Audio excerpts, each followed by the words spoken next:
جب جناب حضرت شہزادہ قاسم علیہ السلام اور ان کے دیگر بہن بھائی حضرت امام حسن المجتبیٰ علیہ السلام کے قریب آئے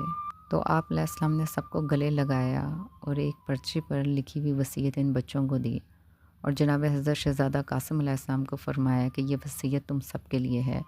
اور جناب حضرت امام حسن المجتبیٰ علیہ السلام نے جناب شہزادہ قاسم علیہ السلام کے بازو پر وہ وصیت باندھ دی اور حضرت امام حسین علیہ السلام سے فرمایا کہ اس پر ہمیشہ باپ کی طرح مشفقانہ نگاہ رکھنا۔ حضرت امام حسن المجتبیٰ علیہ السلام کی شہادت کے بعد جناب حضرت بی بی ام فروہ سلام اللہ علیہ واقعہ کربلا سے پہلے 10 برس تک بچوں کی پرورش اور تعلیم و تربیت میں مصروف رہیں،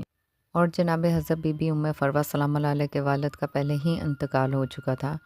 بڑی بہن مہیا کا بھی انتقال ہو چکا تھا،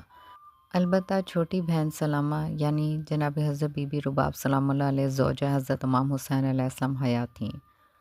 سن 56 ہجری میں جناب حضرت بی بی ام فروہ سلام اللہ علیہ نے اپنی اکلوتی بیٹی فاطمہ بنت حضرت امام حسن المجتبیٰ علیہ السلام کا عقد جناب حضرت امام سجاد زین العابدین علیہ السلام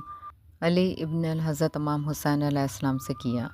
اس وقت جناب حضرت فاطمہ بنت حضرت امام حسن المجتبیٰ علیہ السلام کی عمر 16 برس تھی اور حضرت امام سجاد زین العابدین علیہ السلام 18 برس کے تھے۔ ایک سال کے بعد جناب حضرت بی بی ام فروہ سلام اللہ علیہ کے نواسے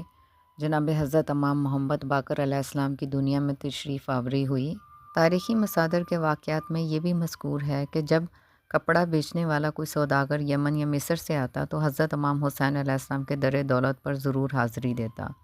حضرت امام حسین علیہ السلام کپڑا پسند کرتے اور کنیز کے ہاتھ جناب حضرت بی بی ام فروہ سلام اللہ علیہ کے پاس بھیج دیتے۔ حضرت امام حسین علیہ السلام کو یہ معلوم تھا کہ جناب بی بی ام فروہ سلام اللہ علیہ جب سے بیوہ ہوئی تھیں کبھی بھی بہترین لباس سے آراستہ نہیں ہوئیں، لیکن یہ بھی معلوم تھا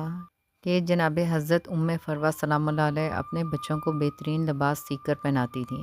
اس طرح بہترین لباسوں سے جناب حضرت بی بی ام فروہ سلام اللہ علیہ نے اپنے بیٹوں کو تیار کر کے کربلا کے میدان میں شہادت کے لیے بھیجا تھا۔